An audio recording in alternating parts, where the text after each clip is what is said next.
yeah, that was bad. After that, I was like, I need to make some serious changes. Otherwise, I might die like pretty soon here. Like this is not good. Welcome back to the show, Moving the Needle podcast. I'm so stoked. I'm about to welcome a rider whose name has become synonymous with pushing the limits of what's possible on two wheels. He didn't just land massive tricks, he's redefined style, fear, courage, and freeride mountain biking. A front flip legend, X Game gold medalist, and a guy bounced back from some gnarly crashes. I think some of the gnarliest crashes the sport has seen. Tom Van Steenbergen. Tom, welcome to the show, man. Long time overdue that we're doing this. Yeah, I appreciate it. That's a nice intro, and yeah, ever since I think it was Cam McCall that called me out on your podcast, and we started to chat, and that was like over a year ago now. So stoked to be on. What did he say? Catch me up. I think my memory's drifting off on that one. Did we do like a I rampage can't review really or remember. something? It must have been. It was definitely Rampage related. It might have been about the fronty drop. Um, I can't remember exactly what he said, but he said something along the lines of you should probably talk to Tom about that. And I was like, I'll talk to you. Yeah. I was stoked when you were quick on the reply, and it's cool to finally get it done. Obviously, I've raced alongside your brother, and I've known of you two for so long. I guess you all, even though you're in freeride, obviously slopestyle, we've been at Crankworks together.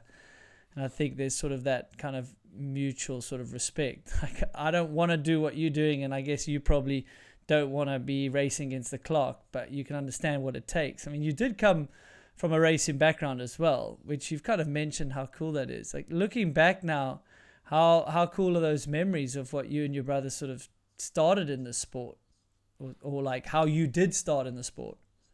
I that's what sparked the love for me is um I mean, I guess early days where we've always been competitive, Bass and I, and that just transferred over to racing, obviously. So we started racing BMX, and I that was so much fun. Like it was always like dirt biking, riding moto was kind of the inspiration from a very young age, and then Bass was really good at riding dirt bikes, and I sucked. And so when I got on a BMX bike and I was actually decent and could like win races and like take people out in corners, like I kind of felt like I got that feeling that I was looking for on the dirt bike that I'd never really got. And then yeah, just I mean, racing was it was a good time. We raced the BC Cups early on. We were on like a transition development racing team together and raced some of the Northwest Cups here. And yeah, it was a blast. We battled. We had some good races, and it was yeah, it was definitely funny racing against your brother. Like no one else mattered. It was just I just wanted to beat him. It, What's the it was age gap? funny. 2 years. And you younger Yeah, or I'm two older? years younger. Okay, so you're the younger brother, like trying to show up the older brother. Yeah, And exactly. how many times did you have his number? Could you get him back then? Yeah. I got him a few times. He was definitely overall like usually faster, but it I just pushed it too hard. Like I would just crash and or just force mistakes and then end up obviously being slower. Um, but it was always just pushing myself the hardest when I was racing my brother. And I remember we were uh, we were racing I think for to get the overall maybe for the Northwest Cup, and it was whoever would win the race would win the overall too. And I remember just being like, I'm gonna fucking smoke him, and just crashed in the first corner. That it was over.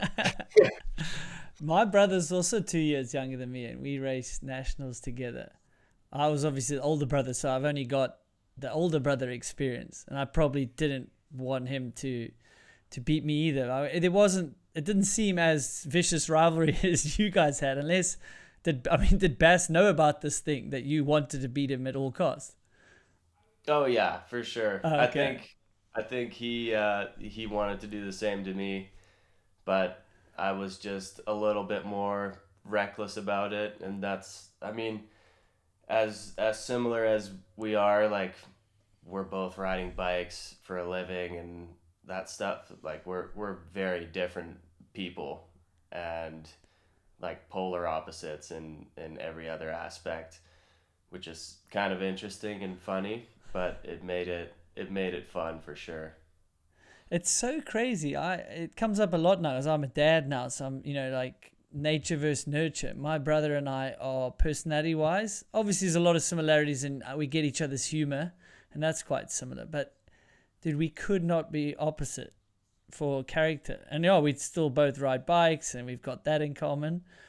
And we gel very well. But I mean, if you meet us out, you'd be like, nah, these two are probably not related in the way their personalities come across. Yeah, it's so funny. I do wonder, like, I'm a dad as well now. Our son is 1, and you can already tell that he's like very confident in his personality, but he's very cautious in like he's still not confident enough to walk fully on his own. Like he's Okay. taken however many steps, like he's kind of walking, but he doesn't want to do it without you holding his hand, kind of. So he's very cautious and careful and calculated, which is the complete opposite of how I was. My little one's just past 18 months, and I don't know, I do see quite a bit in me. He's on the couch already, jumping back, like giving us heart failure on something. So, yes, there's bikes and stuff around, but it is eerie to see them. You're like, I don't think I'm teaching him that. They're sponges, but there's such crazy genetics in there, isn't there? For sure, How's yeah. The thing that made me think of the genetic part was obviously my family comes from a lot of moto family basically. And the first time I put him on a strider and pushed him around and hit a little corner, he stuck his foot out. I was like, that's crazy. is Like he I on a don't know. strider at 1 already? I mean, I'm just pushing him around. I'm Yeah, yeah, balancing yeah, for him, yeah, yeah. You're but balancing for him. Okay.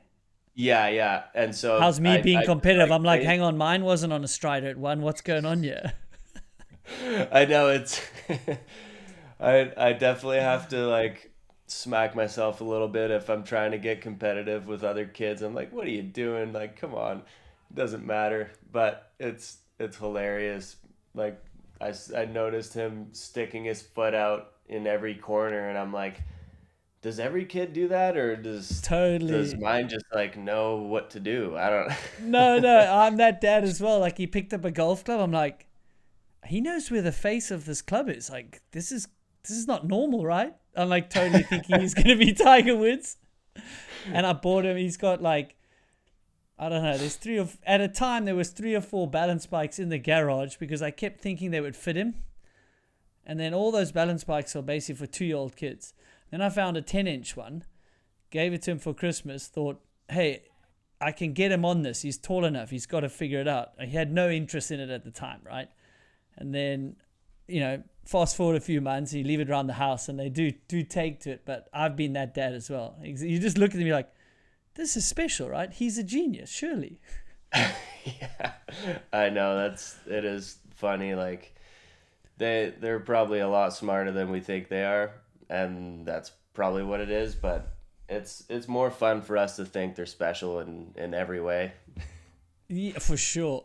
How's that been for you? Welcoming your son into the world, and you're a crazy free rider, and we're gonna break down what you have achieved on a bike and what you still want to achieve. Changed you a bit? Like what's it like when you go riding? Yeah.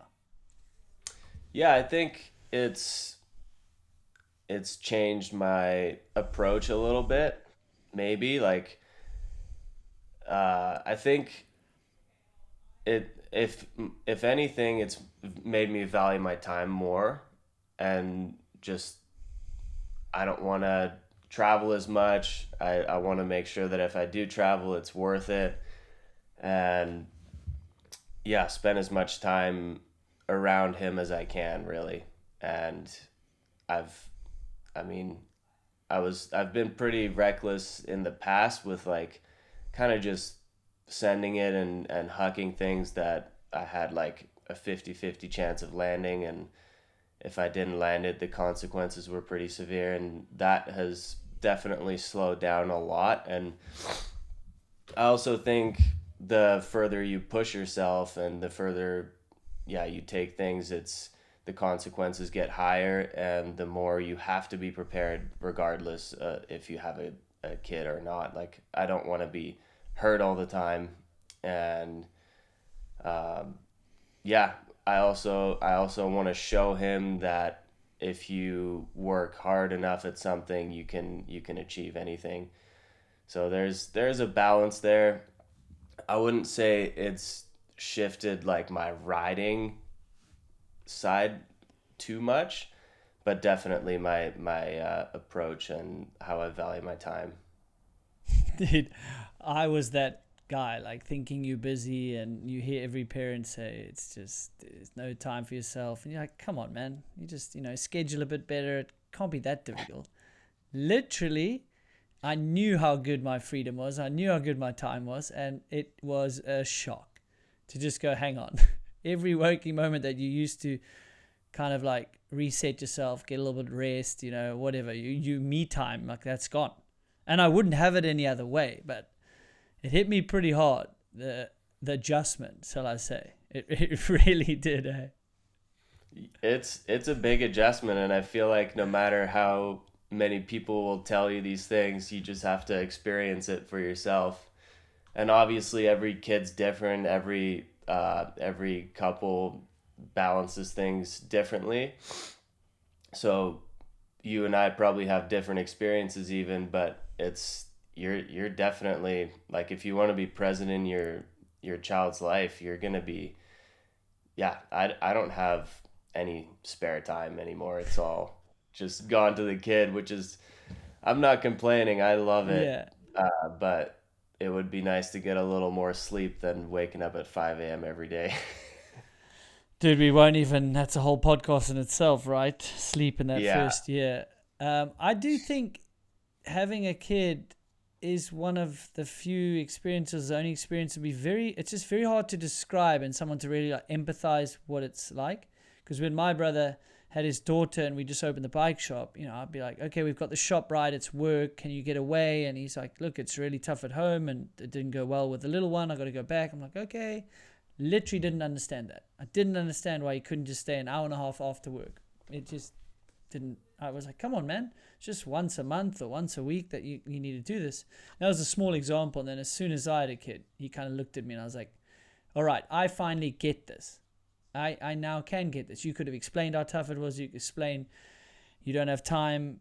I just think other things, like you can relate them to a lot of things. Sport, you can relate to another sport, and difficult times like that. And I don't know, even eating certain foods, for lack of a better comparison, you can say, oh, it kind of tastes like that, but a little bit like that. But kids is like, nah. People that yeah, haven't had kids just cannot empathize what it'll ever be like. On the like on definitely. the good as well, right? On like Oh yeah, watching your kid in a sand pit and being like, oh, that's so cool. And then before I had a kid, I looked at someone near a kid in a sand pit, I'm like, that seems like the most boring crap thing ever. But not when for it sure. not when it's your kid. You're like, oh my god, he threw the sand with a spade. Yeah, yeah, it's insane how your perspective changes as soon as you have one of your own. Like, I was the same, no interest in watching a kid play at all. Like, I didn't care. And then, um, kind of funny timing. Like, um, our close friends also had their kid like 3 weeks before us, and then things changed. Like I was like, holy shit, this is getting pretty real. And then we were up like 3 weeks after, and yeah, it's just the greatest thing you can ever imagine when he's like when my son was born, and the way it all happened too, like home birth, and um, yeah, it was just the You guys did craziest a day. home birth. Yeah, yeah. That's So it was awesome. just, and it happened so quickly that like no one even showed up in time. So it was just me, my wife, her parents were there, and then two of our friends showed up just in time to kind of, What? um, What? Did you have a yeah, midwife and like doula set up, no, or no, however you do it they there? it, it happened so quickly that they showed up too late. So Oh it was my too late god! for that. So it was like, and when you're in it, like you kind of forget. Like I read all these baby books about how to help and time contractions and all this stuff, and that all went out the window immediately as soon as it happened. I was just like, I was so excited and just getting ready for like a 2 day battle to go through with Kia on this, and then it didn't even last 3 hours, and we already like baby was born. It was insane. Dude, that's madness. We the wife, super into it. Same thing. I won't bore you with it, but our goal was also a home birth, and it lasted a lot longer than 3 hours, and we didn't finish with a home birth. I'll just put it that way. But happy, healthy. We did get transferred. But ours was like the complete opposite. She's like, I think it's starting. And I was like, oh, should I not take this work call? And she's like, no, it's fine. I'm going to like bake a cake. Like it takes time. I come out of the office. She's fully having contractions that basically didn't subside for 19 hours. And anyway, ours ended a little Yeah, different. So we've got a lot to share one day over a fire or something like that. That's madness, man. Three yeah, hours, it that's was all cool. done. Yeah, yeah. It was. I was like, we were both not expecting that. Like, I know my wife kind of did think it was gonna happen quickly, but I was in my mind, I was ready for just to be alongside her for a long time and try to help her through it as much as I could. And yeah, it just happened so quickly, and we did. I don't know. We were very prepared, so it felt like we were prepared, but then every now and then when you get a little breathing room in between the contractions, I had time to think, and I was like, holy fuck, we're delivering a baby right now. Like our son is being born right now. Like I don't know what the fuck I'm doing. This is That is insane. so surreal, man. Dude, it was nuts. It was the craziest experience of my life, like by far. Good for you Nothing even guys, man. compares. In our country, I don't know how accepted it is there. In our country, it's not the norm. Like, I don't want to get Yeah, into it's the not politics of it, but normal. it's literally not the norm. Our medical aids are so good; they pay for, the hospital and C sections and stuff. So like, it's just such a norm, and it's kind of almost forced upon you. So when you go Yeah. against the grain, like people think you're from outer space. So it's cool to Oh chat yeah. to you guys that have done that. And I feel like there was someone else that did that as well on the I think free ride Jackson. scene. Jackson Riddle, didn't he? Yeah. It was him Yeah. as well because he posted on Instagram. That's who it was. Yeah. Yeah, it's definitely uh kind of frowned upon, especially if you gotta have to go to the hospital afterwards. Um they they kind of treat you like an alien, which sucks because you're Not just trying fair. to do the Yeah. best thing for your family. It's absolutely insane. Totally, man. Totally. Well, you've had some surreal experiences off the bike, clearly. So I was gonna ask, like this time of year. So it's Feb now. So it's winter. What does your Feb look like? What is the? I guess this is off season, right? After Rampage, you would take a break. I'm more super curious what in your line of work, free riding, like, what does it look like? What are you up to? What are you building, planning? How much are you riding? Yeah, usually after Rampage, I take a little break, like a week, 2 weeks, sometimes a month off the bike and just kind of regroup and get excited about riding again. Um, this time, this winter was a little different. I went straight into another video project. So I've spent the winter all the way from November until the holidays in Chile, and we built a crazy line. Did some filming on the coast in Antofagasta with the Roca Park crew, and yeah, we built this line at Pete's Park, which I don't know if you've heard of it. Mm. It's a crazy place. Like this guy Pablo owns this massive property, and he has a bunch of car tracks. He just loves loves everything to do with action sports. He's got rally cars, trophy trucks. He's got moto tracks, freestyle compound, and then now he's got Nico building lines, Alan Mandel building lines, and he let us build an insane line for this monster video that we were gonna do, and it was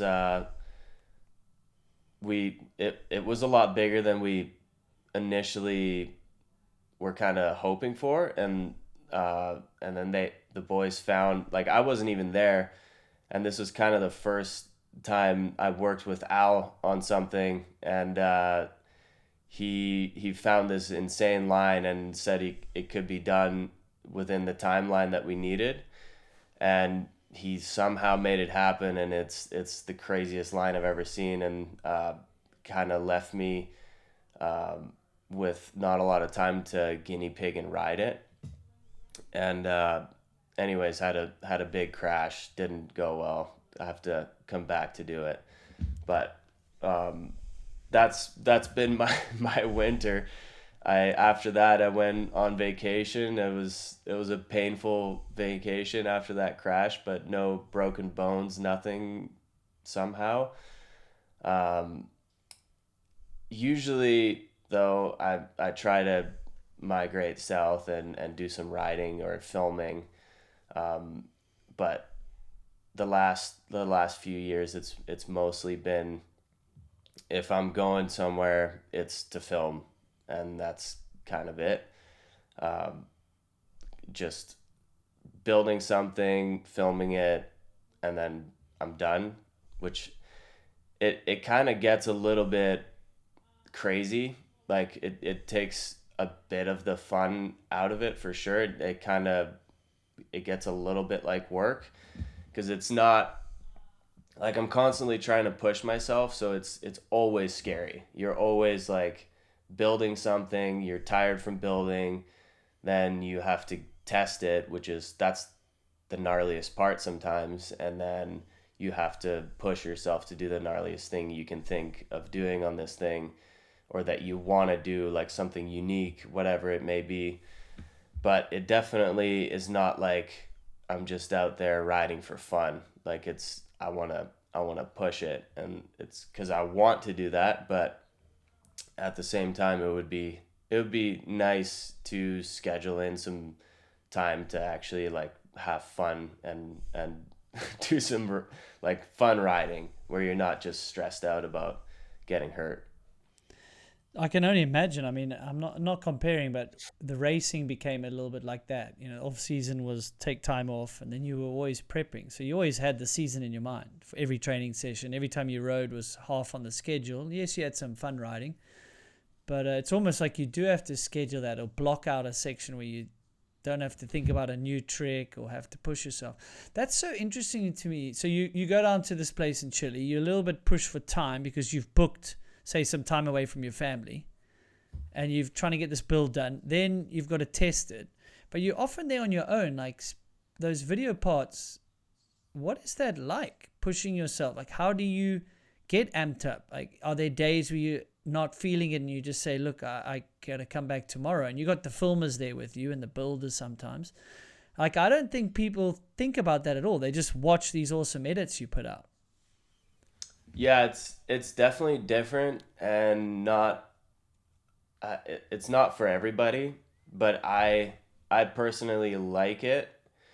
Um, riding kind of on my own, kind of on my own time sometimes. I guess you're usually waking up super early for sunrise, uh, and then or sunset, and the toughest part is just the classic like waiting for wind and all the external factors, of course. But I I enjoy it. It kind of puts the right kind of pressure on for me. Like we're all there to accomplish the same thing. We're not competing against one another. Like we all have a common goal, and that is to get the clip, and that's just the one thing you need to focus on is getting that one shot, and then you move on to the next and until you have a video.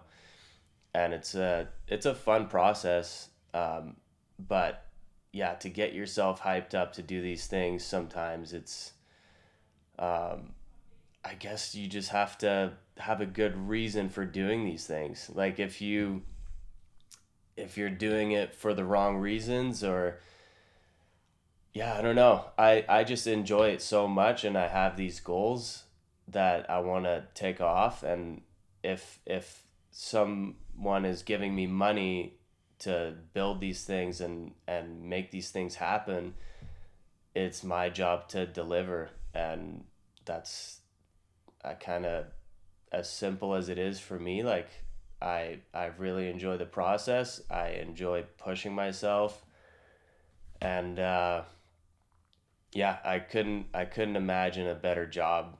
Like can't even call it a job really, but it's yeah, it's a blast. What's some of the most challenging features you've sort of built for yourself, or as you say, you've got these goals, so that would be a trick, right?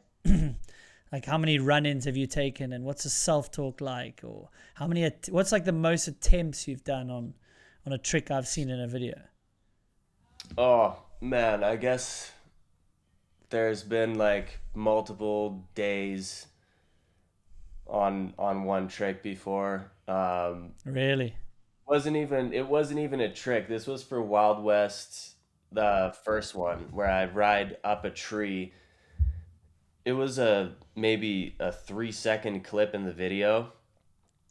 Absolutely outrageous. Like we found this tree that was curved as like an open loop, and we kind of carved into it with a chainsaw and an axe, and put some slats on the tree, and I just kind of flipped it, and it just took me so long to figure out like how to lean and all this stuff. It was a pretty simple thing, but for some reason I just like couldn't figure it out, and it took forever. But the other one that comes to mind was the Superman drop for my X Games Yes. video.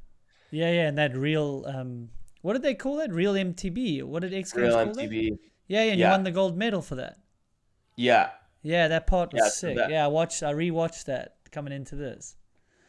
Yeah, that was. I mean, they'll forever be proud of that video. Like that was crazy. Just the way everything worked out somehow, with weather and travel and the timeline and everything. But it was that Superman took way longer than it was supposed to.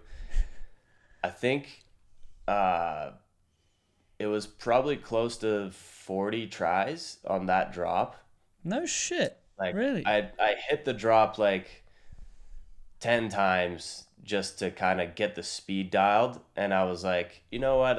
We're kind of ahead of time. We just got the flat drop flip tuck, and we're like, let's be productive, and I'll hit this drop and get the speed dialed so that we can be ready to film it when the light's good and the wind is good and all that stuff." And I hit it like 10 times in that session, and I was like, "You know what? I'll like I think I have it figured out. We'll come back tomorrow when the wind and light is good." and and then just got like short windows of no wind, and I probably hit it another 10 times, but with like long gaps in between.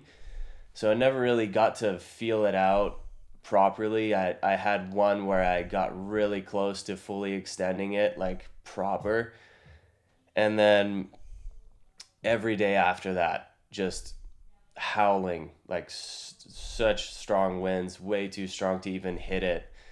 And so we had to leave. It was right before the holidays. We had to leave, and I had to come back to Utah just to get that.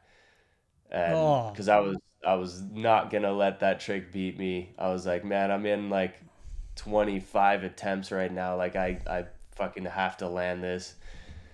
And yeah, I think it was close to 40 tries, and I'm still like not fully happy with the extension, but it is what it is. It was one of the gnarliest things to commit to. Like you had to go so slow on that drop to like fully pop and extend a Superman off of flat ground. Like it was a big challenge. do you get mad, frustrated? Like, are you ready to throw a bike? Like, what's your personality when like it's not quite clicking? Yeah, I get frustrated, not like to the point of throwing my bike, more so just like, come on, dude, like what are you doing? Like just man up and do it already. Like you just have to commit. But I know how terrifying it is. I'm like, if you slip a foot on a drop that size, like it's gonna break your ankle or something. Like it's not gonna go well. So I also knew that, and that was the biggest challenge with X Games. Is the whole goal going into X Games was just don't get hurt, because if you like try to force something and push it too hard, you're just gonna get hurt. It's over. And I feel like that mentality is kind of carried through in my everyday riding, to where if something for whatever reason, like you might not even be able to explain it, but if it doesn't feel right, I just don't do it. Is And that something you've learned now with time, right? That's like age and yeah, experience, because you weren't quite like that in the beginning, it seems. not at all. And that's why I think that's why I had to learn those lessons. Like I think that was just probably ego. Like honestly, Yeah, just you think? yeah, I like just I don't know. Yeah, I'm like good enough to do this, and then in my own head I'm like, am I? And then I go for it anyways, and maybe I get hurt, maybe I land it. But I was willing to roll that dice back in the day, and now I'm smarter than that. If something doesn't, if it feels off even a little bit, like even if it's not even gnarly, like if it just doesn't feel right, I'm like, oh, I don't need to do this. And especially if there's no, like, I always weigh out the risk versus reward. And if there's very low reward, then I'm like not very motivated to do it. And yeah, that's definitely something I've learned over the years, and uh, I think have saved me a couple times and since then. The ego is a funny thing, right? Like a part of me believes you do need it to get to a certain level. Like it fuels you, but it's all about managing it. Especially when you're younger. Yeah, it is pretty ego driven. That's how you make mistakes and you go too hard, you go too fast. But if you didn't have this ego sort of driving you, would you want to make it to Rampage? Would you want to push yourself to do these flips, these front flips, all these records you have? Yeah, it is an interesting thing, and I've thought about it, and I don't really have like a good answer that I came up with. Like I don't know, it's a weird thing, because I do believe you need the ego to kind of want to do these things, but then it can really hinder you at the same time. And if you're driven by your ego to do these things, it's probably not the right reasons. Like you got to have a better reason than trying to impress other people. Like, I think you should be doing it, and that's kind of been the big change for me now, is I'm doing it more for myself and my own personal goals versus trying to impress anyone else. And I know that the byproduct, if I do a good job and I'm happy with it, other people are gonna like it most likely. Because I feel like I'm my own worst critic in a lot of things, and yeah, I don't know where I was going with that, but No, that makes a lot of sense because I saw one of your edits from Rampage. I don't know if it's is it 2024 where you got the record of the biggest front flip drop? Is that 2024?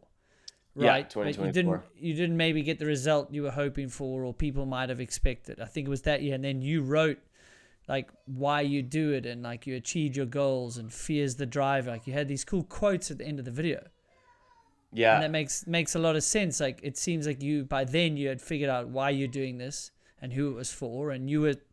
It seemed, I don't know. I'm speaking for you, but I guess you can be disappointed about your result, but then you can say, well, I did what I wanted to do, so I'm happy. yeah. Is that like what was your feeling after that year with Rampage?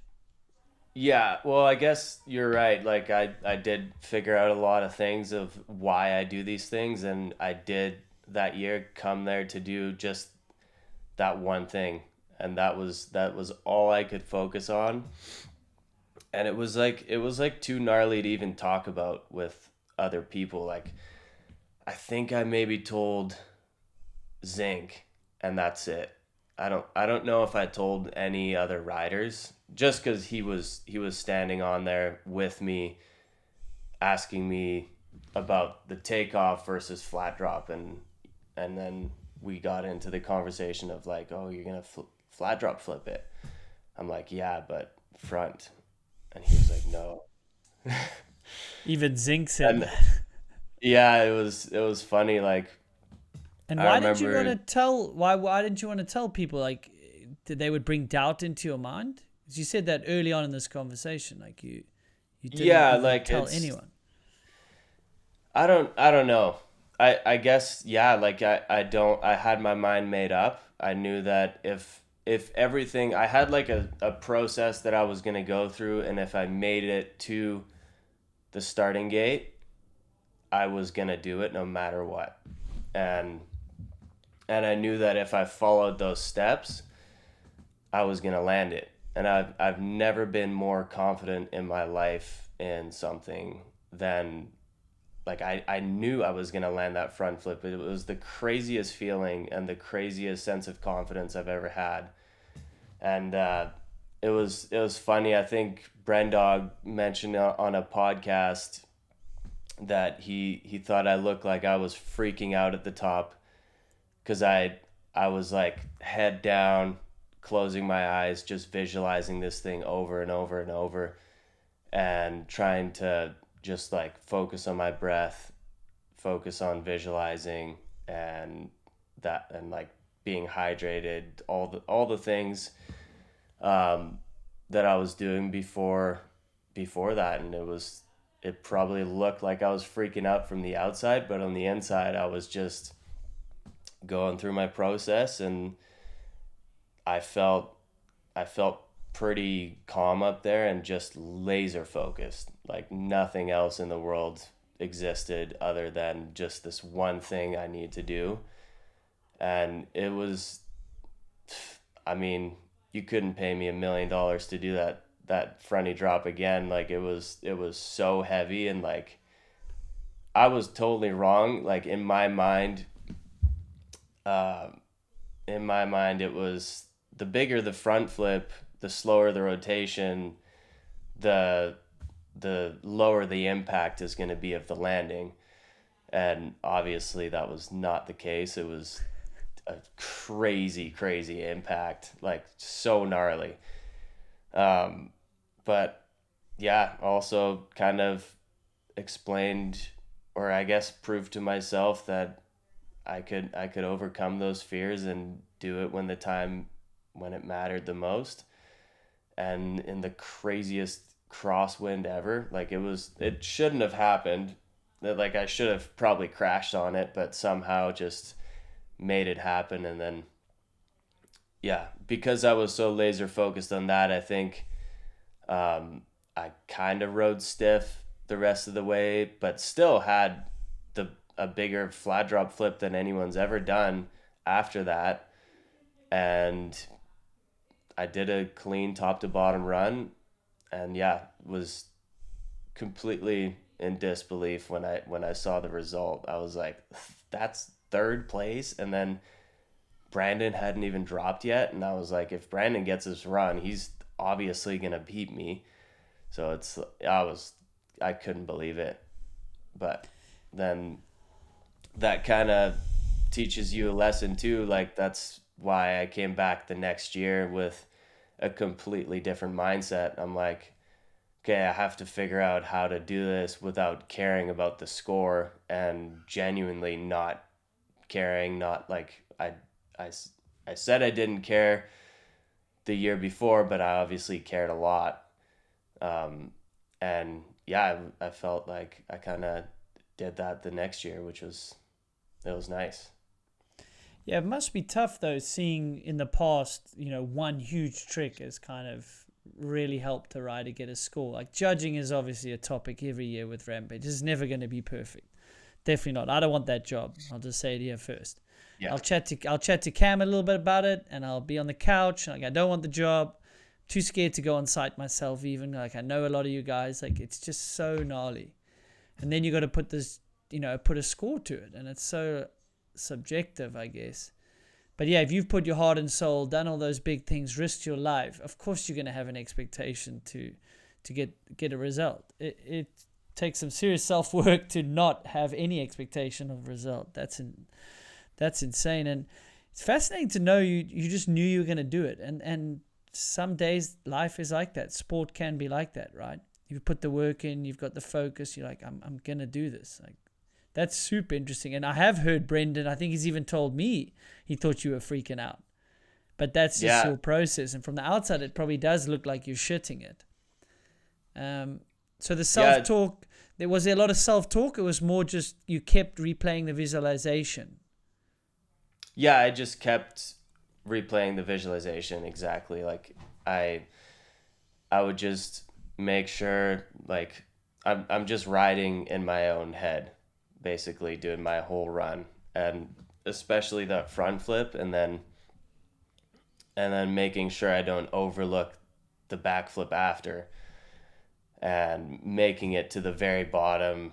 Like it was a whole thing. Like when you do something that big, you kind of like, that was a big lesson in my big crash in 2021, where I landed the biggest fronty drop of my life, and I was so fired up. As soon as I landed, I was like, holy shit, I just landed this, and then forgot to brake enough and just exploded myself. And so that was another big thing. Like when I was visualizing the complete run, and the whole time I was like, you're gonna land this, don't be surprised. Like don't be surprised when you land it.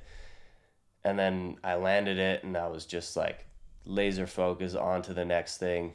Kind of rode the next jump like shit, but that is what it is. And then completely missed the pop in that flat drop flip, which usually would have been devastating and would have been a big crash. But because that drop is so big, I was able to just pull it around, and then made it to the bottom. It was crazy, dude. I have no words to that. And then you brought up that you learned from that time you did the massive front flip, and then you ended up crashing. You won best trick, I think, and then you crashed like from the highest of highs, and then split second later you've got one of the biggest crashes to deal with physically and mentally. Yeah, I mean that fronty drop was on my mind for like 3 years. I was literally on that drop with Zinc filming for a video part, and I was gonna do it then, and then crazy weather happened, wasn't able to do it. Zink wasn't able to get his trick. Um, and then I think I came back a year later for I don't know. Maybe I didn't come back to it. Maybe it was 2 years. Um, and then yeah, as soon as they announced Rampage at that venue, I knew I had to go to that drop and get my trick on it. So I was like dead set on it, and it was Sorgi's line, it was Sorgi's drop, and I was like, man, I haven't even talked to Sorgi, and I already know I'm gonna ride his drop. Like this is kind of fucking crazy. And then obviously talked to him about it beforehand, and invited him to do some training on. We built like a scaffold setup into a big foam pit at Kyle DeMello's place. He's a FMX rider from around here, and invited Sorgi to come practice whatever he wanted off like a very similar size drop. And yeah, I was able to get the fronties pretty dialed. Um, and yeah, that was like I couldn't imagine doing a bigger front flip than that at the time. And so when I landed it, I was just like so focused just on the front flip itself that I was surprised when I landed, and just so stoked. I was like, "Oh, I fucking did it. Made it to the bottom." And then just overlooked the smallest feature really in the line and overshot it. And yeah, just destroyed my body. I shattered my hips, broke my pelvis, broke my femur, broke my back, separated shoulder. Holy shit, dude, The that's worst insane. I mean, I've worst heard of this knockout. crash, but that's madness. Yeah, it was bad. I still feel it to this day. Like I'm uh, I'm going at the end of March to get stem cells, and because the cartilage in my hip got destroyed as well. And yeah, it makes it really tough. Like everyday life, I feel it all the time, and it just it makes me like a different human on and off the bike, and it makes it less exciting to get on the bike as well. Like it's just like when you're always in pain, it changes your perspective on riding completely, and it definitely has made me mentally stronger. I think like just having to push through that to still try to achieve your goals, but it's like having a kid kind of made me change that perspective. Like when I'm crouching down to play with him on the ground, I'm like, oof, like in pain, and I'm not even 30 yet. I'm like, this is so bad. So hopefully we'll get fixed up. Shout out to CPI stem cells. Yeah, I was gonna ask, you've been before, and what's it like? Like, is there a noticeable difference the next little bit after you've done it? I've looked No, into I've, it. I've It seems you haven't been. I haven't been. No, Okay. I see I haven't Pastrana's been. been going, and a few others are making it a little bit more in the mainstream, like action sports, like media, right? Yeah, yeah, and the idea is that it rebuilds cartilage, and I think it's just the results from the people that I've talked to that have done it have been so drastic in like inflammation in the body in general, that it yeah, hopefully we'll deal with a lot of the daily pain that I'm in. And I also think it's a normal thing to leave hardware in the body in Canada. I don't know what it's like in South Africa, but I think we're pretty behind on like that kind of stuff. Like I think Europe, the US is all way ahead of like leaving hardware on the body is not a good thing. And I talked to my surgeon about it a few times, and we're we're gonna schedule a surgery to remove all the hardware that's in my hips, which is it's a lot. Like there's a lot of stuff in there, and it's a pretty extensive surgery. But he said it will help with the pain. So that'll come at some point after the in the next off season probably. And it's unfortunately because it's in the States, I have to pay for it, and it's like $30,000 or something. So it's not a small deal. I have to invest a lot of money to kind of become pain free again. Dude, But that's yeah, that it'll be worth sounds it. yeah, but that sounds tough what you're dealing with. Like you're still in your career and dealing with this pain. I mean, it's never nice to deal with pain, especially if you say you're young and that. Is that so? Is that like how the body moves with the hardware in, or is it also like the heavy metal being in your body? Like, what's the main reason to take it out? I only a small plate, but I think they did it so badly that I had to get it out, and thank God, then my hand worked a bit better. But so that was like movement. But is Yeah. yours Well, you're trying to get better movement, or you think like toxins from heavy metal in the body and stuff like that? I think I think it's probably a bit of both. And but for me it's mostly because where the hardware is, it's like right on my sit bone. Like when I'm sitting down, my legs will go, or my left leg will go numb pretty quickly. And then also when I do certain movements like deadlifts or something, deadlifts are bad. Like I can feel like a sharp pain every time Oh shit, yeah. right in my hips.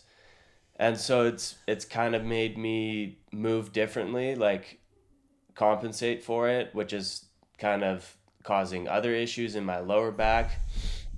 So it's a whole thing that I just need to figure out and fix. And I think it's gonna change my life because I when I have good days that I'm pain free, it just changes my. I get so excited to do things again, and like like little things like just getting excited to ride again, which it sounds crazy to even say. Like I love riding, but it's just a mental battle every time when you're in pain and you know what you're capable of, and you're not riding to the level that you're happy with. It's like it's so tough.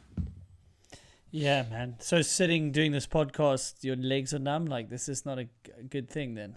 That I've got you sitting No, here no, no. talking You're some good. shit with You're me. good. Hope you got a I'm pretty comfy used chair. to it. Shit, man. But what about like the mental load coming back from that? You were off the bike. Weren't you off the bike for 8 months or something? Yeah, I was off the bike for 8 months, and it was the first time where I went into a surgery, and I had to ask the doctor like, "Am I gonna be fine after this? Like, this seems like a pretty crazy.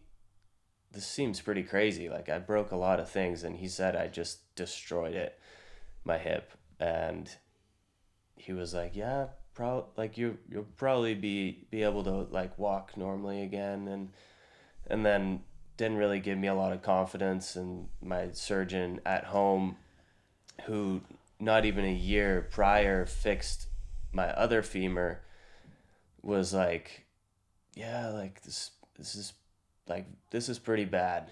And like we see some of these injuries with like car crashes when you have your knee like get crushed by the car and it pushes through your pelvis. That's essentially what happened. And he said, yeah, some of those people were never able to like walk normally again. And I was like, but what about me? Like I'm young, I'm motivated to do this. And he was just like pumping the brakes on me constantly. Like you have to take this seriously. Like you can't do what you did with your femur to this injury, because the femur, I think, I had Dr. Ewan, who you might know. That did He's Crankworks. Yeah, That was helping with the Crankworks doctor. Yeah, yeah. He's yeah, been he on the helped me pod. out a lot with the femur break, and every day we would have FaceTimes, and he would push, like we were both like it was like an experiment to see how fast I could heal from this, and it was ridiculously fast. I think 2 weeks after snapping my femur, I was able to walk on it without a crutch, and then 4 weeks after, I was riding my bike again on like a path, like not mountain biking, and then 6 weeks after, I was able to go on like an easy mountain bike ride. Like it was the quickest recovery ever, and the surgeon was like so surprised. He was like, "What are you doing?" When I came from my 4 week checkup, it's like, why don't you have your crutches with you? You don't even have a cane. Like, what is this?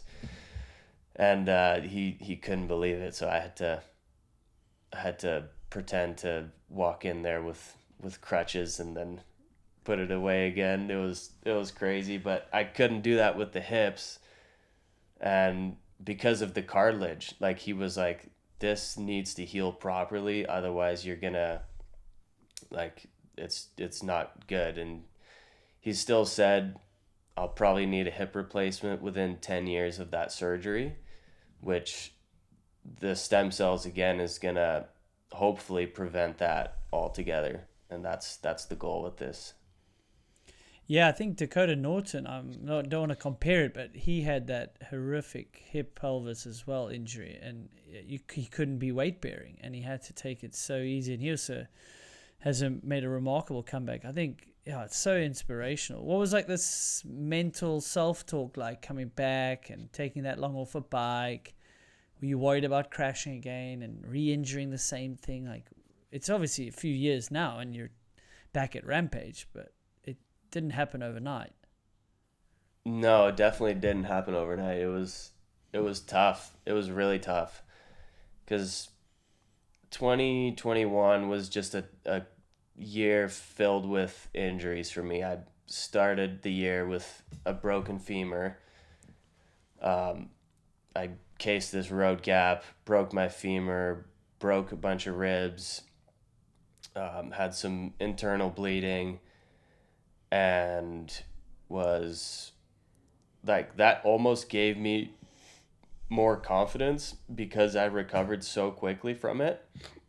And then yeah, just went right back into filming, and like uh finished filming a video project with Monster in Utah 4 months after breaking my femur. And then uh I think, yeah, later that summer, I filmed Wild West 2, which everything went great on that shoot. And then that gave me even more confidence coming into Rampage. And I just overlooked, or no, it was, I had another big crash in between then where I actually had a front flip crash on Vancouver Island. And yeah, it was a front flip drop. I was with the Claw and riding a flat drop, and I wanted to just get front flips dialed on the downhill bike on flat drops, because I knew if I could do them on any size drop, doing it, like, I knew I would know what the impact was like. And my bike was just set up regular bike park bike, like it wasn't set up for fronty drops. And so I landed perfect, and there was like maybe a little bomb hole in the landing, and bike setup wasn't right, and just went over the bars to my head, onto the flat bottom. And I wasn't fully knocked out, but I had a pretty bad concussion. And that was the first time where I remember laying on the ground, and I saw Claw like leaning over me, and I was in such a daze that I thought Jordy Lunn was there, and it was the weirdest thing. And I remember being like, "This is fucking crazy! Like, this is the second time." Because when I broke my femur, they put me on ketamine, and I thought I was dying, and I thought I was with Jordy. Like, that's how I knew Oh, I was really? that you I were maybe yeah, dying. yeah, I thought I was dying, and then so that was two I times thought that within stuff's six good for months. you. Why does it make you think you're dying? I thought ketamine's like Dude, it good was shit. terrible, man. I Is I it? never want ketamine ever again. It was so bad. My No, you want experience you want the anyways. morphine. You want like the morphine whistle they call it. I think that sounds Yeah, better. exactly. That's the good Apparently. stuff. Yeah. So they put me on ketamine, and yeah, I thought I was dying. I saw Jordy, and which was so crazy. And then that also messed with me after, because um I've had so many concussions in the past, and then the final nail in the coffin for me was the Rampage crash, and completely overlooked how hard I hit my head in that one. And it was 2 months prior to that, I had the other concussion.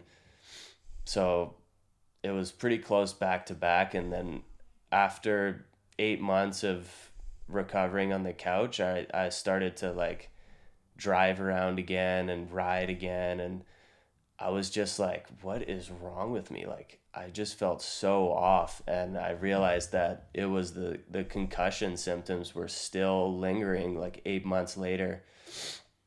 And I convinced the doctors that I didn't even get knocked out. And I look at the video later when I'm laying on the couch, and I'm like clearly knocked out. Like I'm out cold for a while. And yeah, that was bad. After that, I was like, I need to make some serious changes, otherwise I might die like pretty soon here. Like this is not good. That was entered your mind. Like I need to Yeah, rethink how I take on this career. Yeah, because absolutely. Because concussions aren't fun, man. They I think they're the silent, dangerous one, man. for sure, yeah, and I mean I battled with some depression after that too. Like it was not good, and it was the complete opposite of my femur break when I kind of had fun during the recovery process, and it was quick, and I kept everyone on social media updated, and they all like it was great feedback, and they all loved it. And um this was completely different. I just kind of battled it out by myself with my wife and my close friends, and you really notice who your true friends are in those moments. And then I was in a position where I was hurt for so long that I noticed some other people that I thought were my friends started treating me differently, and I was like, this is crazy. And I'll never forget that. And it's like makes me sympathize so much more with like what Adolf is going through right now. Like I know everyone is going to care in the beginning, but it's so important to stay in touch with those people because when they go home, they're going to be alone, and they're going to be dealing with these things. Like Adolf's going to be dealing with it for a long, long time. And as mentally strong as he is, and as good as it all seems from the outside, there's always going to be moments when you're alone that are really, really tough. And the least we can do is stay in touch and check in, and yeah, make sure they're doing okay, because it can get pretty dark. Dude, thanks for sharing with that. Yeah, I don't even know what to say. I haven't even had the words to speak to Adolf properly. I wasn't at the venue, and I've got to know him a little bit at Darkfest, and yeah, it looks amazing from the outside, and I think it is inspiring, and I think he's going to help a lot of people. But that doesn't mean he's not going to have dark days, right? And you saying what yours were like. Yeah, I mean it's kind of tough. Like I'm just kind of talking, but it's tough to talk about Adolf, honestly, because it's so heavy. Like it was really scary. Like I was scared to go to the hospital to visit him after. because I was like, man, I don't know how this is gonna go. Like, he's just gotten paralyzed. Like, this is life changing, devastating for him and his wife. And we get there. Me and my wife came for a visit the day after, I believe, our first visit, and it was like so the energy in the room was so positive. Like, I couldn't believe it. It was so inspiring to be around, and he was just so honest. He was like, dude, I've never been so scared in my life. This was crazy, but I've had to already accept that this is going to be my reality for a bit. And um, just that mindset is going to take him so far. Like, I know that he'll be able to do incredible things, whether he regains feeling or not. He's going to be able to do some amazing things. Like, I'm 100% confident of it.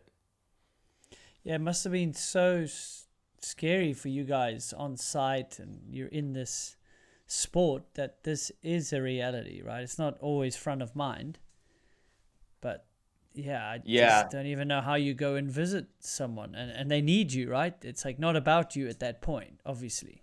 It's not about any of us. Yeah. It's And about Adolf, and I love him to death. But it makes it so real for you guys. You're literally there competing next to him. You've had horrific crashes as well. and on the same line, which is crazy. My crash was 100 feet past where he was laying, is where I was laying with a broken back, just not as quite as bad as his. Like, his crash was so bad that I mean, I saw it from the top, and I just walked away. I was like, I couldn't, because I had to drop in, and it was like, Yeah, shit. You guys still had to drop in, huh? it was such a shitty feeling to like walk away from that. But then you're like, okay, if I'm gonna just sit here and watch this, it's gonna get in my head, and I'm gonna risk myself getting taken out. Like, it's kind of like, what do you do? And then I put it so far out of my head that I got to the bottom, and I fully forgot that he had that bad crash.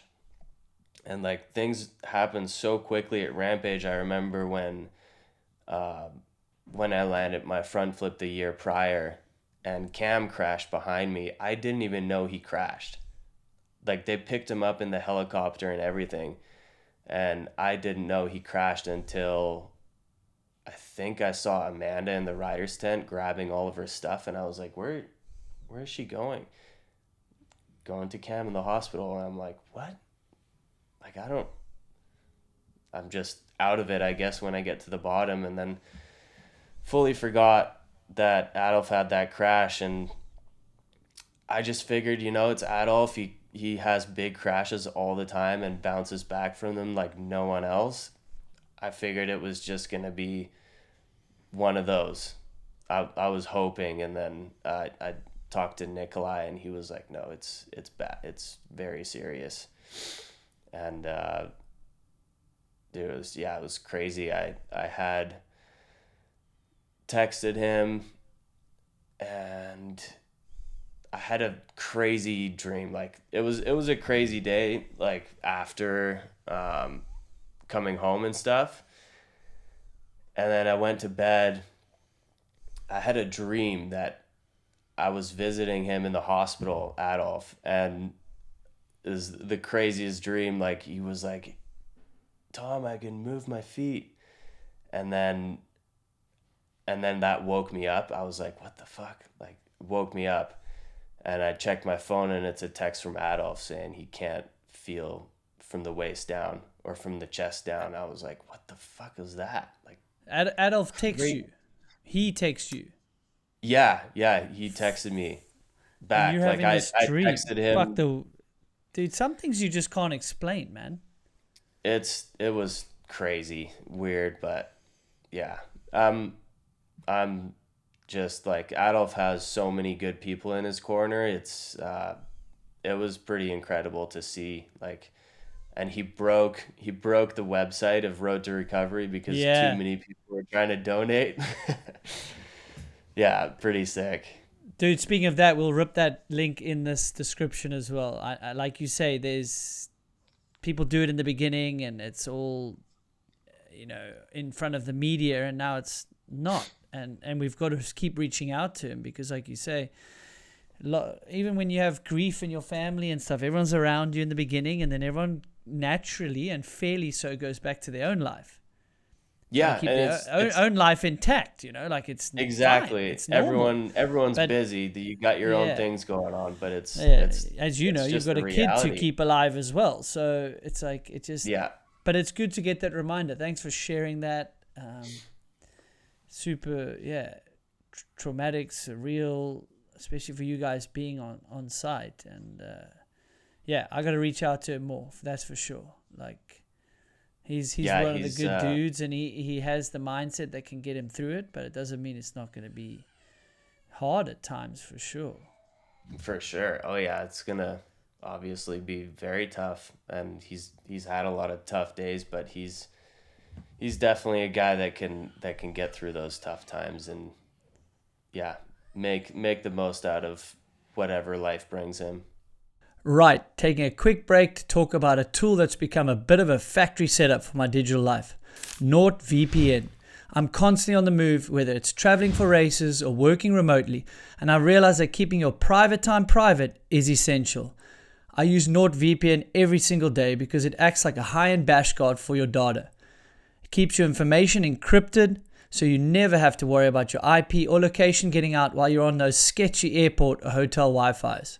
But for me, the real performance gain is how it handles my subscriptions. There's nothing worse than being away from home and realizing you can't access the racing coverage or video platforms you actually pay for back home. With NordVPN, you can virtually change your IP location with one click. It allows me to access my paid subscriptions from my home country even when I'm halfway across the world for a World Cup. You can even use it to find better deals on flights or bike gear by looking at prices in other regions. They've also doubled down on safety with their threat protection feature. It blocks those intrusive website ads and even scans for malware, deleting infected files before they can make a mess of your computer. The deal? Grab exclusive NordVPN deal by going to nordvpn.com/needle. You'll get a huge discount off your plan, plus 4 additional months on top. It's completely risk-free with Nord's 30-day money-back guarantee. Give it a try. If it's not for you, they'll issue a refund and you can pretend it never happened. Check the link in the show notes and let's get back to the episode.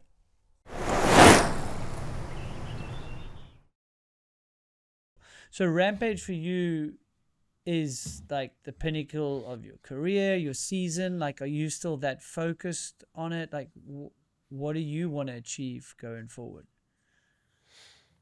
Yeah, I would say Rampage is, for me, the way I look at it now is it's a good reason to push the limits in front of a big audience. And if I know I can bring something new or exciting or surprising to the live feed, then I'm gonna do whatever I can to do that. And it's definitely like the judging aspect is so tough. Like you can never get it right. Like the judges they're never gonna make everybody happy, but I do think there's ways to improve it, and that's just something we need to talk about as the riders and the event organizers.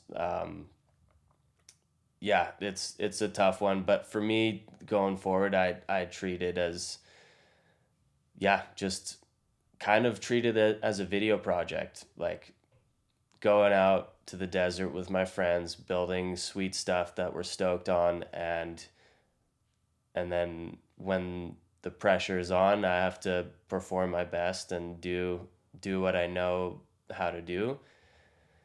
And yeah, whatever happens happens. I guess you just I try to go in not caring about the result, but that I would be lying if I obviously I'm gonna care. Yeah. Yeah, yeah. If you put that much work and preparation in, what? So speaking of that, you said, oh, it'd be cool to maybe improve things, or everything can be improved. And if you get the riders involved, what are some of the things you'd like to see, or some things you could try to improve, say on the judging or the scoring or the flow of the event? Like, you've been there enough. You've been there since, a Yeah, lot of years I now. think yeah, it's been I think 13 years, which I was is looking up your crazy. results, and it just keeps going, and I keep seeing you on the list. I'm like, how long has Yeah, it this guy was, been at this sport? And he's only 30. dude, since 2013, which is insane. It kind of yeah, kickstarted my career in a way for sure. But I think back to the judging, one way to make it easier on the judges would be having them take their time until all the runs are done, and Yes. then we all get to be happy for a lot longer.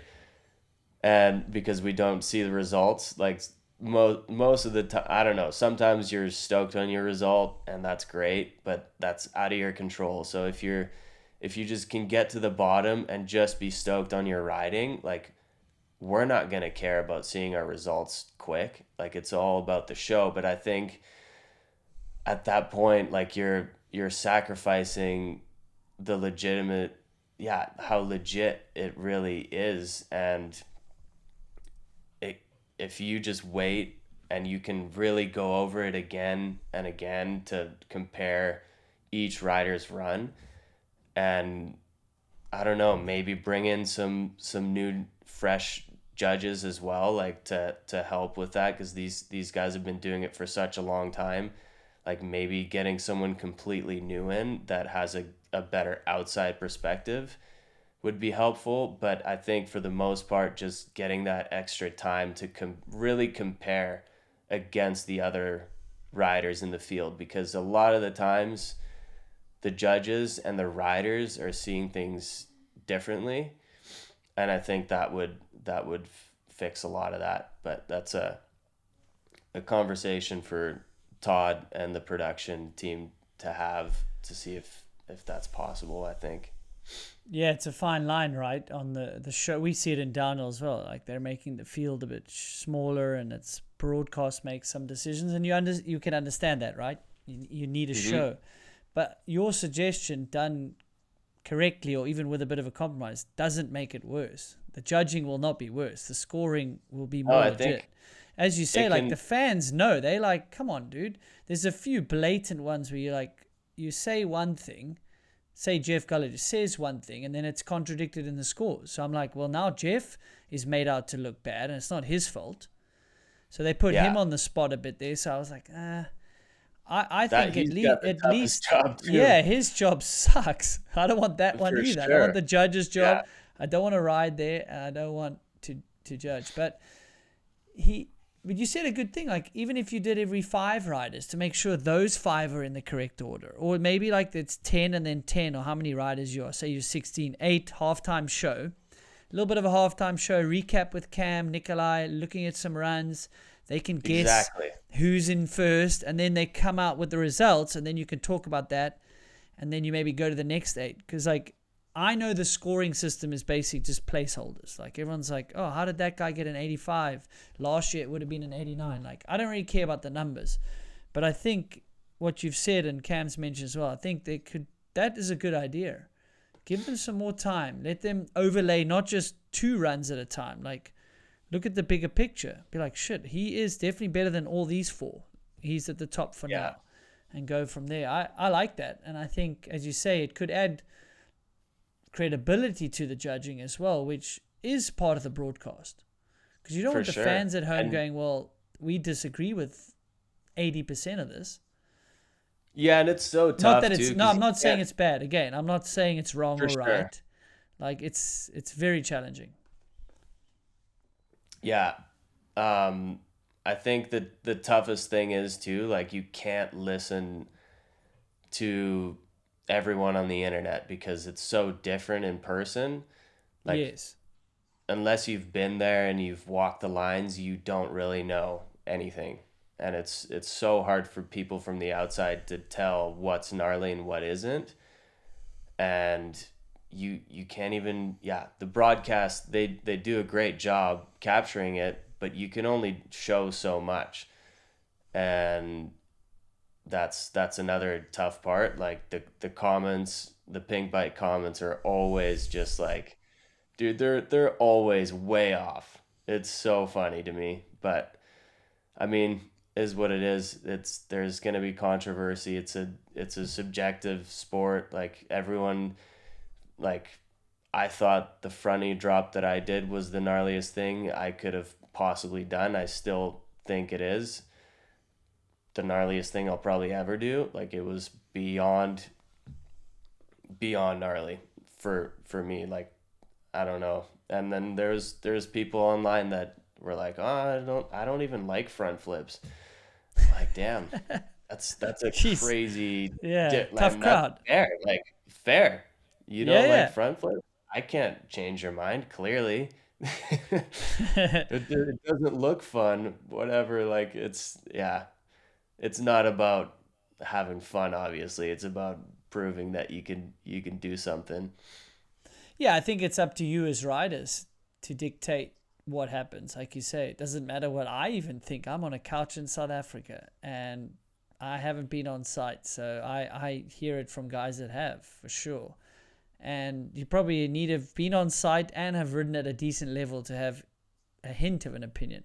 But even that, For sure. I don't think it's fair. It's like if you've ridden there, maybe you should get in the opinion side. That's for sure. Yeah, but then again, it's cool that many people watch it and care enough to even comment on it. So I'm not complaining about any of those people. They can comment all they want if they're into it, as long as they enjoyed watching. Like that's all that matters. People are gonna have difference of opinions about anything, and a lot of the positive comments are usually not the ones you focus on anyways. It's all like there could be one negative comment in your video that you post, and that's the one you're like thinking about. Dude, it's horrible, eh? Yeah, the YouTube comments, the pink bike comments, for sure. You've got to, I mean, some of them you've got to look and be honest with yourself and say, you got a good point there. I wouldn't have said it that way. Could have maybe Yeah, sent me a DM with some of your feedback. I'll take that on board. But for sure. keyboard warriors are not going away anytime soon. That's for sure. But No. yeah, it is. It's huge, hey. Rampage is so mainstream. And you mentioned going there back in 2013. When did you know as a rider you could make it or made it? I get that was kind of the 2013 was kind of a pivotal year for me, where I went to Rampage and got enough recognition to gain some real sponsors. And I got signed by Shimano, Fox, Trek, Troy Lee, everyone after, like, and I didn't even qualify. I was one position off of qualifying, but I rode my line top to bottom so many times in practice, and guinea pig the canyon gap. I got a lot of publicity out of Rampage, that I got a lot out of it.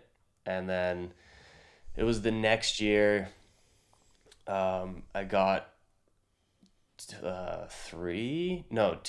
riding segments in Unreal, the Anthill film, and that's what really kickstarted my career, I think, is that big front flip in the segment with Cam McCall, and then getting chased by a grizzly bear. I don't know if that did much of anything, but I think the front flip was a bigger made a Accomplishment. bigger impact. Yeah. Yeah, And that was like the single most life changing, I guess, or career changing thing that I've done, I think, is that video that part, running. Yeah. that's After cool. that, And it started to actually make some decent money, and I was like, I was still super young. and so Freeride, you've got all those brands you mentioned. Did they come up to you? Did you have someone helping you? Did you email a few of them? Like, I know how downhill works. Like, you're trying to get on a team which has all these sponsors. Like, you guys have to put everything together yourself and then pay for everything yourself. Like, we would get a salary, a bonus. Say you get a factory ride, salary, a bonus, and all expenses paid. So you know what you're basically walking home with at the end of the year. But Freeride's Yeah, the total opposite. it's different. Yeah, you have each individual sponsor and contract with each one of those sponsors, so it's constantly changing. Well, it shouldn't be. Like, I like to keep my sponsors for as long as I can. But I got lucky with so Andrew Chandro reached out to me about riding for Trek. That was a big deal for me, and then he was also the one that kickstarted all these other conversations with Fox and Shimano, and put in a good word at Troy Lee for me and all these things, and that kind of started conversations with all these other sponsors as well. So gotta give credit to Chandro for that, helping me out in the early stages.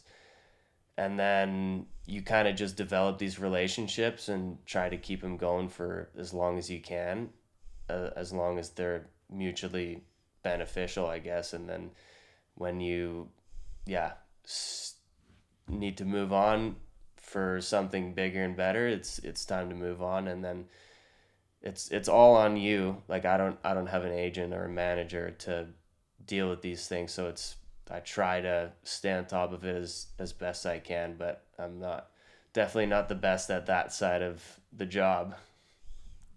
Yeah, man, it's a lot. And in freeride now, a lot of guys have compounds, and you've got land. Like, there's a lot of investment that goes in behind the scenes to keep up with the Joneses, for lack of a better term. If someone has a compound and he's training on it, he's probably going to have an advantage. So then you're sort of obliged to do that as well. Like, what's that been like? Yeah, I think everyone has kind of looked at Semenuk as the North Star of a freeride athlete, and he showed what you can accomplish at a like pretty early on in like life behind bars. And he has his house with his compound and can train there and film video projects there. And that's kind of like, people started kind of copying that once they started making enough money. And yeah, for me, I guess not just for me, for every free rider, it's kind of tough. Like, it's a very expensive thing to do, because the jumps are getting bigger and bigger, and you need more and more land to build on these things, and it becomes harder to find people to let you tear up their land. And it just takes a lot to go as big as we want to go. And yeah, so you're always trying to beg for more money from anyone, from your sponsors. And it's tough, because like, yeah, it doesn't matter what they sometimes they want to give you, the money, but their hands are tied, or what, the I don't know. um it's tough, but Well, there's only so much money to go around, right? And then you add a compound expense, which they can get exposure from, right? You can, the video yeah, parts and logos and stuff, but there is only so much money to go around. Now you're adding this other expense. It's been awesome to see your guys' commitment. Like, I think that's amazing. I guess long term, you've got land, so you are sitting on an asset. I guess when you retire one day, you can move. So hopefully that's a smart decision as well, or offset some of the costs. I guess the moto guys do that. They sort of yeah, rent out their properties, or they sell it, like Chad Reed, all those people. They build up these training facilities, and then they move on. So maybe the next up and coming Canadian guy will rent or buy your land. totally. Yeah, that's a possibility. Hopefully our sport gets to a level where the next generation can afford something like that, and it can be actually build value in the land, having a compound like that, because we sure put a lot of money and time and effort into it, and it's just another full-time job, like building and maintaining these compounds, and like it's not cheap, that's for sure. No, absolutely not. But you did do slopestyle, right, in the beginning? Yeah, Like you yeah, I also did got your slope start in style. slopestyle. Yeah, I started in slope style, so I went from racing to slope style, and that's how I got noticed, uh, to get invited to Rampage, because I was still racing at the time, and then I think I did some small dirt jump contests and won best trick, and that got me an invite to best trick at Crankworks, and I ended up winning that as well. And then I was still racing downhill, and I won best trick, and then that got me the invite to Rampage. They were like, he can ride a downhill bike, he's got tricks, let's get him in. And then it was it was doing Rampage, and then the rest of the season was slopestyle. Like, I completely made the switch. I was like, this is what I want to do. I want to have fun and do tricks instead of grinding in the gym and just trying to find milliseconds here and there. Like, it just seemed way more fun to me to spend my time learning tricks and getting creative than rather than racing at the time, even though it was really fun. But once, I mean, better than anyone, when you get to a certain point, it becomes so hard to get better. Like, yeah, it's fun in the beginning because you can see the Yeah, changes you can see happening the result. quickly. Yeah, yeah, totally. Yeah, but yeah, and then making that change was good in my case. For sure. And for someone that's done a bit of slopestyle, then more Rampage. But I look at Semenuk, Reader, like it's quite cutthroat slopestyle. It seems like to burn these athletes out pretty quick. Like, what is it about that? Is it the pressure? Is it monotonous, just doing the same old tricks and trying to get the progression? Like, why do you think It's those guys move on like they did? I think slopestyle is so tough. Like, it's so demanding in, like, your time. Like, you have to do the gnarliest tricks you can do every single day. And when Brandon and Brett were battling, like, that was kind of before the time of where you had airbags. So you were kind of doing these things to dirt or mulch. And yeah, that can be pretty taxing on the mind and body, I'm sure. Like, I was never really that good in slopestyle, but I definitely found it pretty repetitive after a while. I was like, all right, I've done this trick 1,000 times. Like, let's do something different here. Like, I all I wanted to do was the next thing, and I just enjoyed the learning process of learning something new, and then kind of, I guess, morphed my career around that. You've taken to these video parts, and I wanted to ask you, like, I see the racing influence and the style, the creativity. Like, how important is that to you? The creativity and the style aspect, as well as you're known for these big tricks, but you still seem to sneak in like the scrubs and the speed and the hops and the manuals. Like, even that manual to flip, I think you did off a, like, it's called a boner log, right? Oh in, yeah, in one yeah, of those films. I was like, holy shit, that's gnarly and creative and ridiculous and horrible. yeah.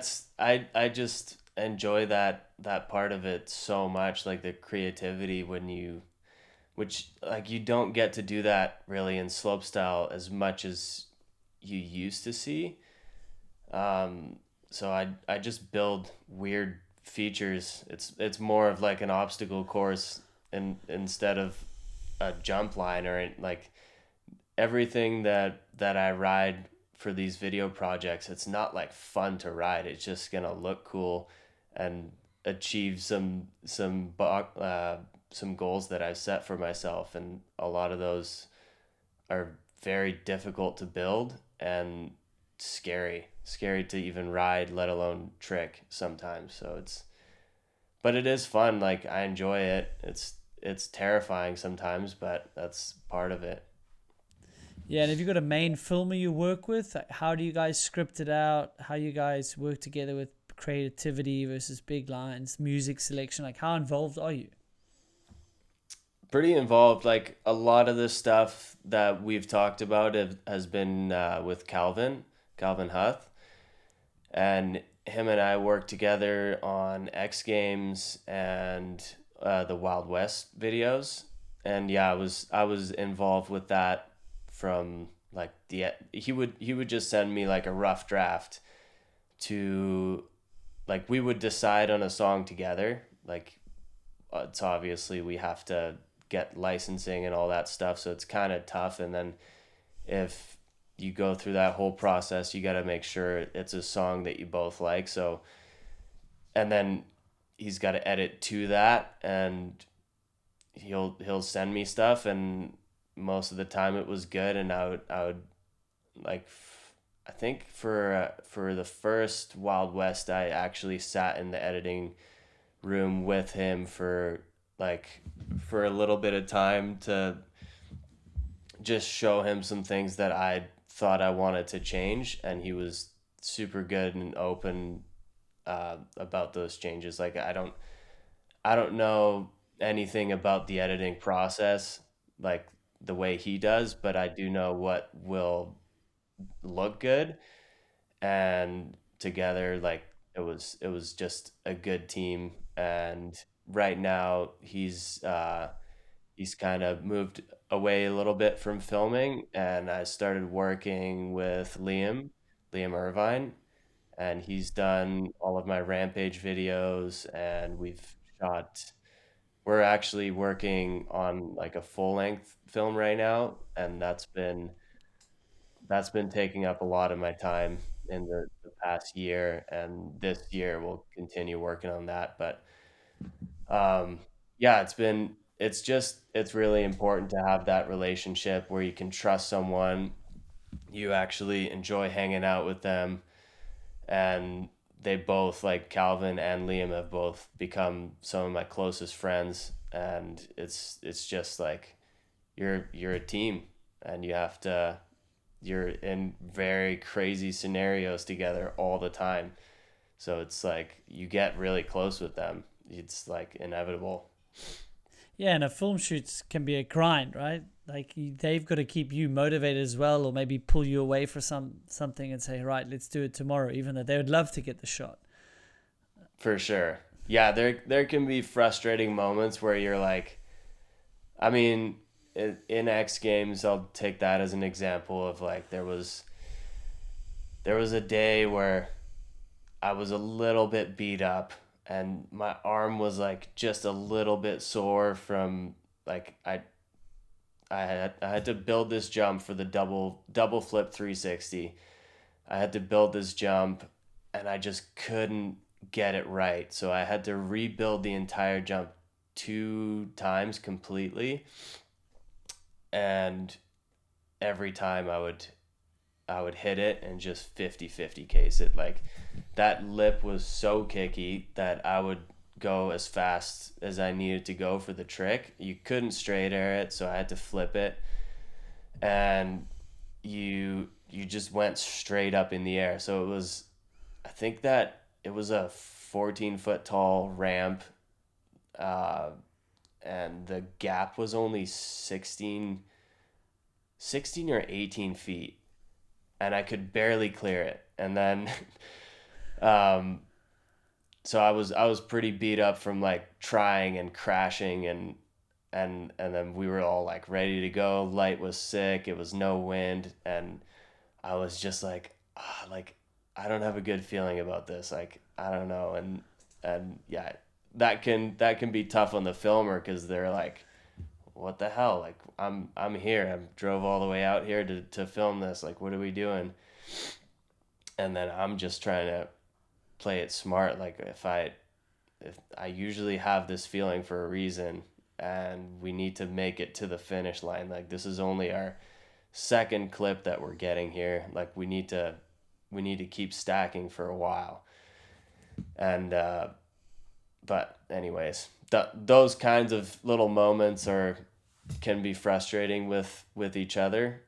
And Did you go at each other once or twice where he's like, I think you should do it, and you're like, I don't have a good feeling. You're like, is there ever no, that, or is he good they about would just never staying out of push your me. way?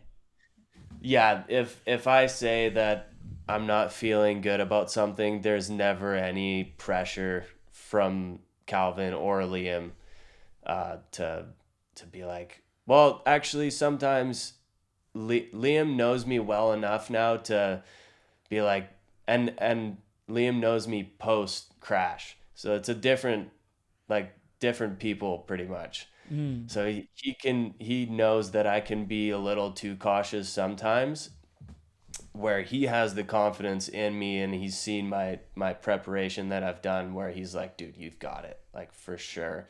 I wouldn't be saying this if I didn't think so. And And sometimes you then need that, right? Even at your levels, yeah, like sometimes you need someone in absolutely. your corner, like you, dude, you got this. Yeah. Yeah, and a lot of the times it's you in your own head saying that, but when someone says it out loud to you, it's a completely different thing, especially when someone's that close to you and has seen the whole process going on before it. I'm still fascinated. So I see the guys at Darkfest every year, and even at the dirt jumps, like I don't know if it's not really ego or competition. It's like if someone lands their trick, it inspires you to go for your trick. Like the energy. It's actually it's an energy thing. It's not actually a Yeah. competitive thing because it's quite a jam format. And you just out in the woods on your own. Like that's just what makes you tick.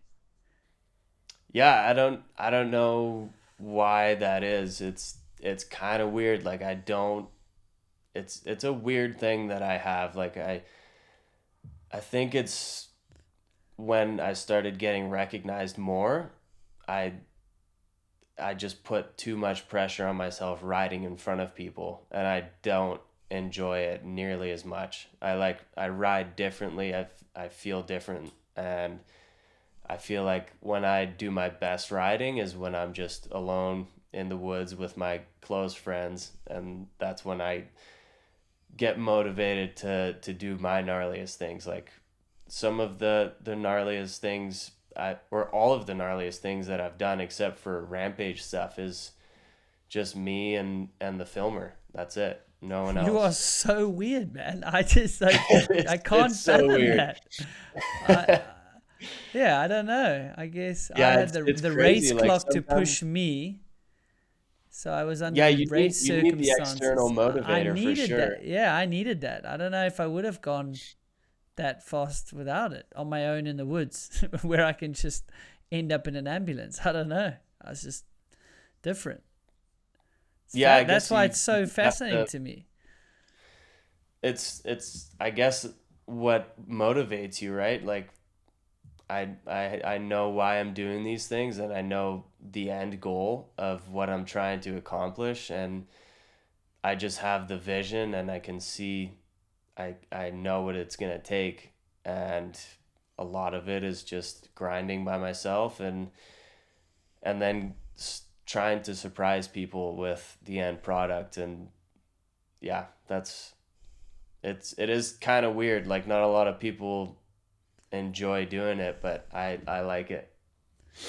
That's quite cool though. If you on your own, you just got your film and you're holding on to this edit, and then it comes out and no one knows. That is also pretty cool because like I didn't know he was up to that. That's a new trick. Oh, that's as you said, a crazy obstacle. And Yeah. even No, when it's I watched some uh, of, like I made a few notes because it's like that manual backflip on the Boner log. There was another thing that I didn't even know if it was a cork something or it was backflip, but it was also like an odd obstacle. I was like, shit, that's weird. So that is actually cool. Yeah, I guess you get to deliver people like a surprise. Like, okay, yeah, and what's Tom gonna drop this time? yeah, that's the goal, I guess, is trying to put out good enough video parts to where if someone sees your name with a video, they click on it, and that's kind of the goal. So I know that it's it's been kind of tough to to find the funding these last few years to do stuff like this, because it's just expensive. It's expensive to build these things. It's time consuming and tough to do without any support. So that's kind of the motivation behind why Liam and I started this film, is we were just like, we just want to start filming. So we started filming like X Games style, just building features and then getting the tricks on them and moving on to the next thing without like putting much more thought behind it than that. And now we have a pretty cool, like we have a couple solid segments and a really cool storyline developing in between those things that is going to turn into something pretty special, I think. But we definitely have already achieved a lot of what we were trying, and now it's kind of all on me. The rest is like, there's some pretty heavy stuff that are still on the list of things to do, and I'm just excited to get going on that. Like we have some crazy builds that are just waiting for us now. I'm excited. You got me jazzed. I like an idea of a more full-length film, like kind of Brendan that brought back full length in racing with the death grip, or a little bit of racing freeride. That's super cool. What's it been like having the backing of like a Monster? You've mentioned like getting an energy drink sponsor is quite a highlight for someone in our sort of career, and they've backed projects and stuff like that. What's that? That seems quite constant compared to, you've had some ups and downs with frame sponsors and stuff like that in the world of freeride. Yeah, Monster has been with me for, I guess, 8 years now, which is kind of crazy. And they've always supported me like through the injuries, and when I wasn't doing anything, like they helped me out in any way they could. And also video projects, like it's been amazing. Like they're willing to support pretty much anything I pitch to them. Like I know they're gonna take it seriously, and I know they're gonna try to support it. And yeah, we're working on 2 different Monster projects right now, and it's I'm really excited about this next one that we're filming. I'll be starting on the build for that next month, and that's going to be an exciting one. It's going to have a lot more people than just me, but it'll be a really fun one. And yeah, nothing more you can tell us, like location wise. What are we talking? It's I don't know how much I can tell, because when is this podcast gonna come out? Probably pretty soon. So don't give away anything you shouldn't. We can we can catch up again once it's out. I'm sure this will come out before your project. Well, yeah, you said you're only starting the build soon. Yeah, we haven't even started building yet, but it'll involve dirt bikes and mountain bikes. It's gonna be really cool. Then tease it at that. That's perfect. That's all you get to know. That's sick. All right. So 5-10 years from now, what does the industry of freeride look like, and what does Tom's career look like looking back? 5 years from now? Yeah, 5, 10, even 10. Well, I hope I'm rich, millionaire. There we sailing go. Off into the sunset.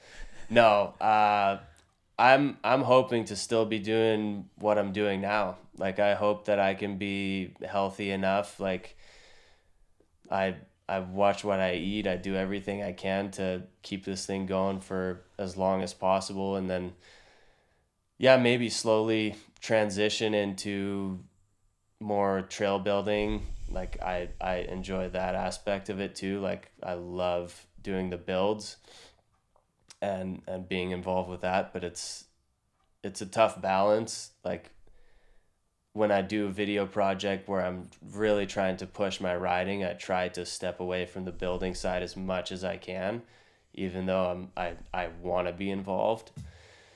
Um, so yeah, I don't know. Hopefully doing the same thing and trying to help others kind of, you know, get to where they want to be, like whether that's like helping them with their mental prep or just guiding them in whichever way I can to help progress them as riders. And yeah, I don't know. That'd be cool though, you know. I mean, obviously a lot of the older guys do mentor the young guys, but it's not that official in freeride. You know, we've got downhill coaches and line spotters and all that, but the freeride, I think that could be really cool. Speaking of the health thing, have you stopped alcohol? Is that for a health thing? Yeah, I stopped. That was after that crash and like those concussion symptoms. I because I was so in disbelief that that I had a concussion for whatever reason, and then I was like a couple months after kind of started drinking again, and then like it was to a point like I was just like so insecure about myself and my riding that I kind of alcohol became kind of a crutch, and I just like felt gross about that. And then as well, like it's obviously not good for the brain. Like it's not gonna help the healing process whatsoever. No, it turns out it's And but the opposite. It's shit for your it's brain. exactly, so that's when I decided to quit, and I haven't had any alcohol since. So you wouldn't Uh, even have like one beer knowing that you like don't need it anymore. You just like it's better to just be like, don't even need one beer or feel like it. yeah, That's no, cool, I don't. man. Yeah, I completely stopped altogether because I feel like it's, I mean, alcohol or not, beer is just not good for you anyways. There's so much inflammation in a can of beer, and Yeah. uh, a lot of other things too, like not just alcohol and beer, but I feel it in my body. Like anything inflammatory, I stay away from sugar. I do everything I can to limit the inflammation because I feel it like immediately. So Yeah, I guess with it's what an you've easy gone through, right? motivator. Yeah, Yeah, that must be pretty gnarly. No, I know it as well. Like it affects my sleep. Like once you have a kid as well, you're not sleeping as well. Then you like, I want to have a drink to like numb the pain of not sleeping or like having a tough day, and then you like sleep even worse. Like it's just like a knock on effect. yeah, So when you're exactly. young, you don't really think much about it. You bounce back pretty quick. But the older you get, like it just is. I mean, I'm not trying to lecture anyone. I mean, I still have a beer here and there, but I just know how crap it is.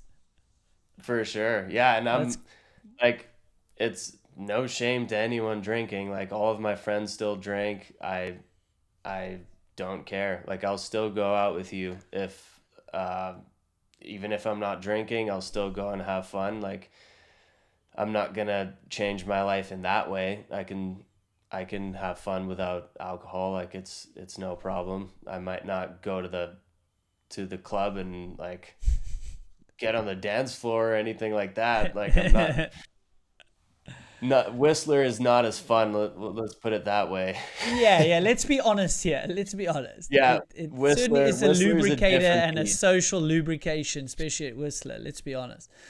Yeah. Yeah, I did go.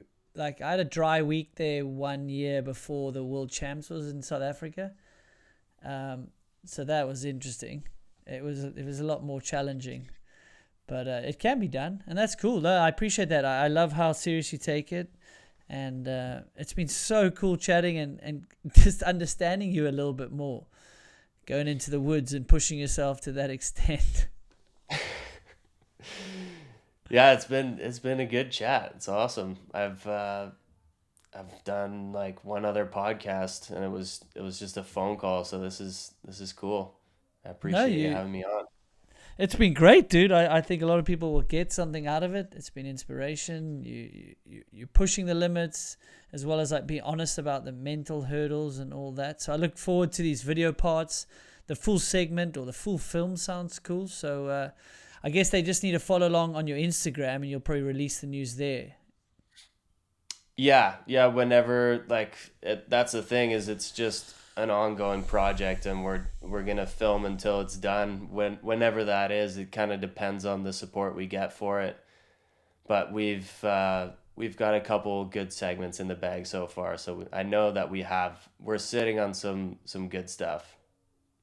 Dude, I love that. So to everyone, make sure you follow Tom, and if you enjoyed the episode, you know what to do. I think the biggest way to get bigger guests is just make sure you like and subscribe and all that normal media jazz. Till the next one, peace. And Tom, I hope you get some sleep. My first year as a dad was a little rough, way worse for the wife. I'm not comparing, but it does get better. It really does. Things get different Yeah, and I'm better looking and more forward to it. challenging. And you've got such a cool time coming now. The next, dude, between 1 and 2, oh man, it feels like daily something new's happening and different. Yeah. Oh, I'm excited. Yeah, it's already been like such a joy, but I can't wait for him to start talking and riding his little strider around. Yeah, awesome, bro. Well, we'll go offline with it. I'll send you some vids. Till the next one, guys. Peace. Cheers.